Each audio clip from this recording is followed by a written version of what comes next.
Hey guys, before getting started with today's video, just wanted to give a big shout out to Ridge Wallets for supporting and sponsoring this video. You guys already know what it is. Ridge Wallets makes the finest in your everyday minimal carry. Right now you can get 10% off using the code Yammie Noob at checkout. They've got wallets in titanium, carbon fiber, aluminum, all kinds of cool stuff for you to check out. I use mine every day. It is a pretty sweet wallet. So hit the link down below, use the code Yammie Noob to get 10% off at checkout. And thanks again to them for sponsoring today's video. Hello everyone, it is me, Radical Pubes here, back at it once again. Today I'm gonna show you what a cool $1,000 will buy you in 5 major US cities.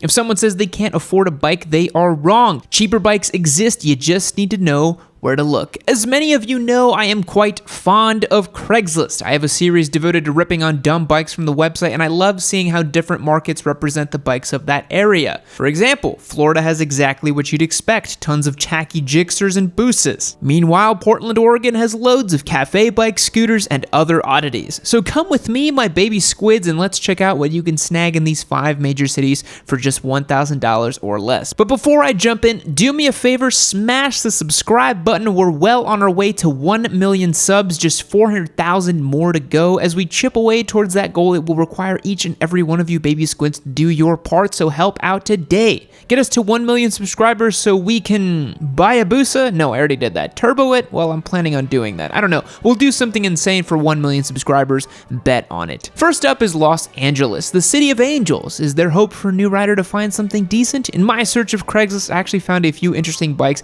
at or below the $1,000 mark. First of these 2 prizes I found is the 1967 Yamaha YL1E. With a 100cc twin cylinder, this puts out 9.5 horsepower. Now, as is, the current condition looks pretty rough, but the owner states it does turn over, which is amazing.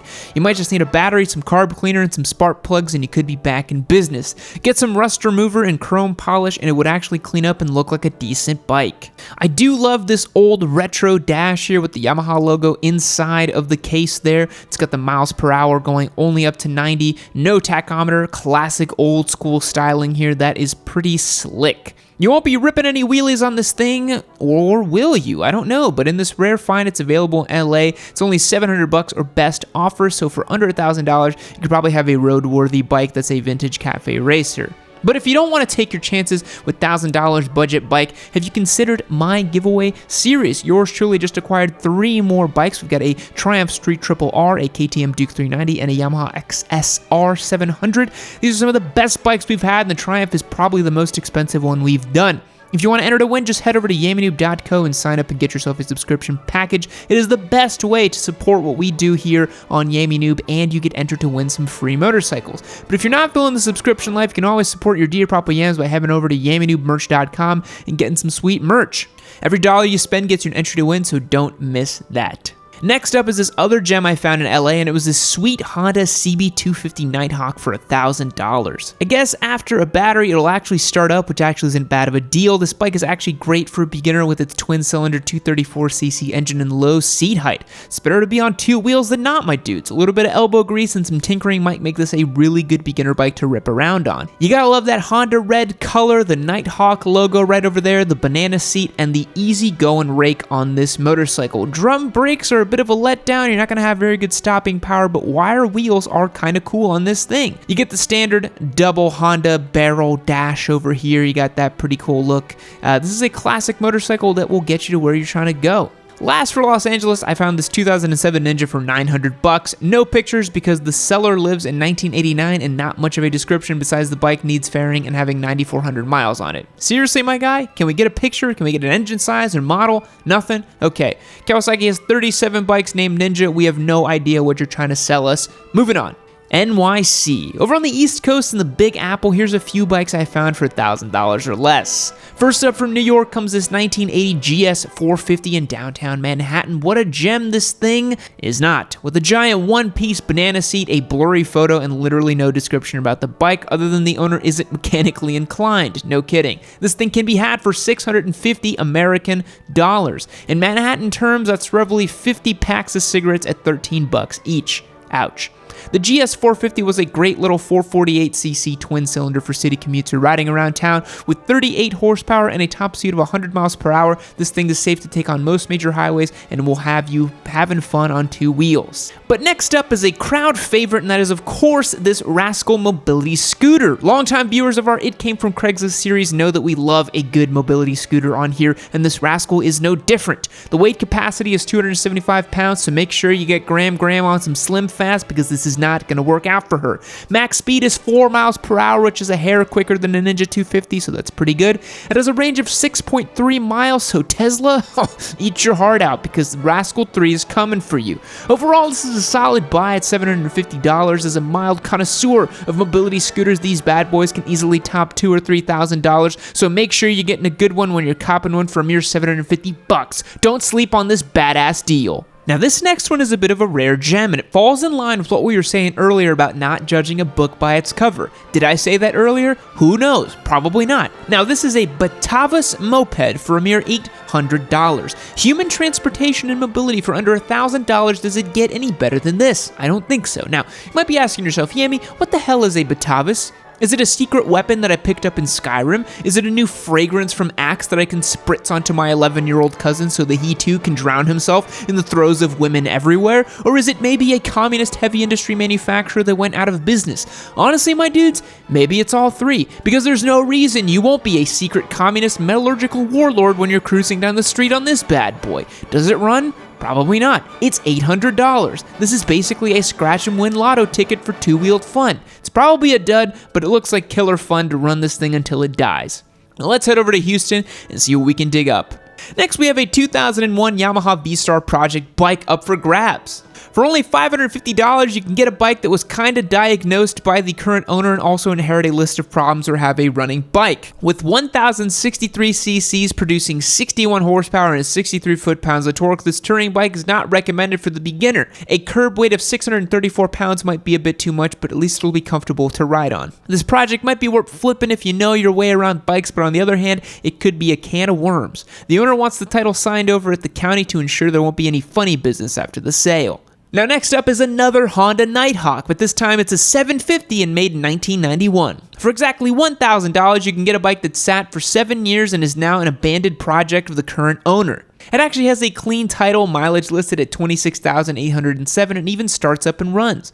The owner gives an extensive list of further repairs needed if you choose to follow his mechanical abilities. Now I found some stats on this bike, and it has a 747cc engine pumping out 75 horsepower and 47 foot-pounds of torque. Not bad, that's kind of like an FC07. It also rips the standing quarter mile in 12.7 seconds, making this a decent bike.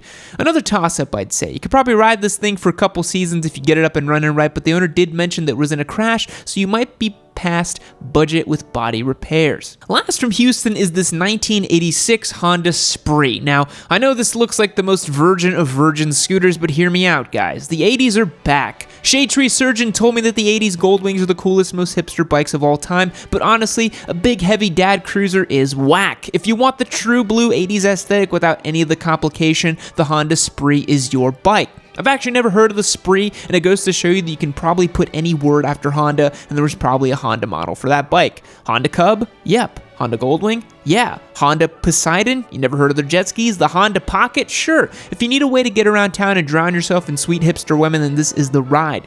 What's less offensive and even more friendly than a Gen 1 Miata? A goddamn red scooter from the 80s that you willed back to life using a lawnmower carburetor. Next! Now let's head to the Windy City and see what we can find for a mere $1,000. Our first find is this beautiful 1983 GS1000 bobber adorned with the Punisher skull. In near mint. Just kidding. It's in pretty rough shape and the owner's asking about $900 for it. Looks like he's done a lot of work and the bike still needs work. He's talking about the title and how it needs title work, which is never a good sign. I don't know how they do things in Illinois, but hopefully it's an easy fix.